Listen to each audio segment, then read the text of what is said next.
क्या आपने कभी किसी व्यक्ति का नाम लिया हो और कुछ ही पलों में उसका फोन आ गया हो,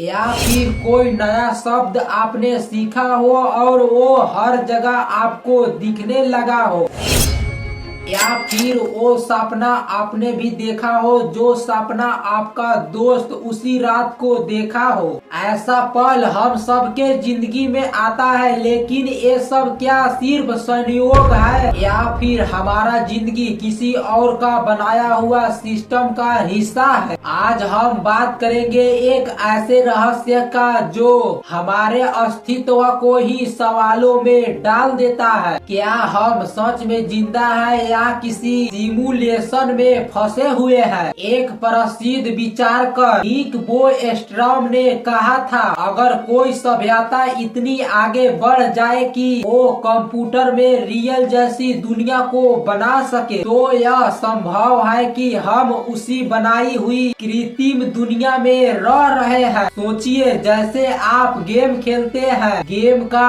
अंदर का किरदार खुद को असली समझता है, लेकिन उस किरदार को पता नहीं रहता कि उसे कोई खिलाड़ी चला रहा है। क्या हो अगर हमारी जिंदगी भी वैसे एक गेम हो जहां हम लोग सोचते हैं कि हम लोग असली हैं, पर असल में सब कुछ प्रोग्रामिंग का हिस्सा है। कभी आपने गौर किया होगा, जब आप किसी चीज के बारे में सोचते हैं वो चीज आपको बार बार दिखने लगता है। इसे साइंस में कहते हैं बार्नबार्ता भ्रम, यानी फ्रीक्वेंसी एलिवेशन। मतलब पहले से वो चीज था लेकिन अब उस पर आपका ध्यान जाता है। पर एक सवाल है, क्या ये हमारे दिमाग का खेल है या फिर हमारे आसपास का रियलिटी खुद पर खुद रिसेट होकर वही चीज हमें दिखा रही है? क्या ये सिमुलेशन का कोई कोड चलाने का तरीका हो सकता है? विज्ञान कहता है भौतिकी का एक शाखा है क्वांटम मैकेनिक्स। इसमें एक बात बहुत ही ज्यादा अजीब है, जब कोई कण पार्टिकल को देखा जाता है तो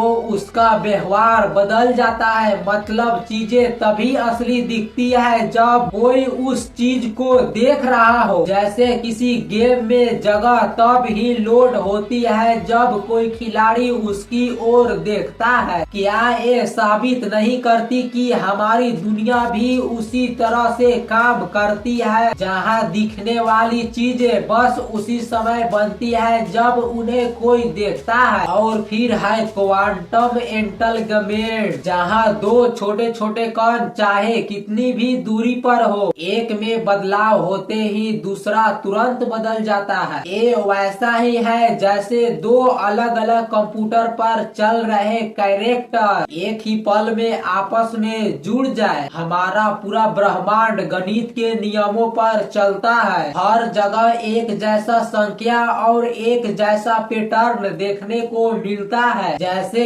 पाई, फिबोनाची, श्रृंखला, सुनहरा अनुपात। ये नियम पेड़ों के शाखाओं में और फूलों में और यहाँ तक कि इंसानों का चेहरा के बनावट में भी दिखता है। क्या ये इसीलिए है क्योंकि पूरा ब्रह्मांड किसी गणित के कोड पर बना है? जैसे कोई प्रोग्रामर कंप्यूटर कोड से गेम बनाता है, वैसे ही क्या इस ब्रह्मांड को किसी ने प्रोग्राम किया होगा? लेकिन एक दूसरा पहलू भी है। हो सकता है ये सब हमारे दिमाग का चाल हो। हमारा दिमाग हमेशा चीजों में पैटर्न ढूंढता है। इस आदत को अपोफेनिया कहा जाता है। मतलब हम कोई बेहतरीन चीजों में मतलब निकालने लगते हैं। तो शायद ये सारे संयोग सिमुलेशन नहीं बल्कि हमारे दिमाग का अति सोच का नतीजा है। तो सवाल वही रह जाता है, तो क्या हम असली दुनिया में हैं या फिर किसी सिमुलेशन में? सच ये है कि कोई नहीं जानता, पर इतना जरूर है कि यह सोच हमें दुनिया को नए नजरिया से देखने पर मजबूर करता है। हर संयोग, हर पैटर्न में शायद कोई छुपा रहस्य है। और अगर हम सिमुलेशन में भी हैं तो भी हमें इसे सोचने और समझने और महसूस करने का कोशिश करना चाहिए। अब मैं आपसे भी पूछता हूँ, क्या आपने भी कभी ऐसा अनुभव किया है जिससे आपको लगा हो कि ये दुनिया कुछ ज्यादा ही अजीब है? कमेंट में आप जरूर बताइएगा। अगर वीडियो अच्छा लगा हो तो शेयर और सब्सक्राइब और लाइक जरूर कीजिएगा। फिलहाल के लिए बस इतना ही। चाहे ये दुनिया सच्ची हो या फिर सिमुलेशन हो, इसका मजा लेना मत भूलिए। फिर मिलेंगे अगले वीडियो में। तब तक के लिए वीडियो देखने के लिए बहुत बहुत शुक्रिया।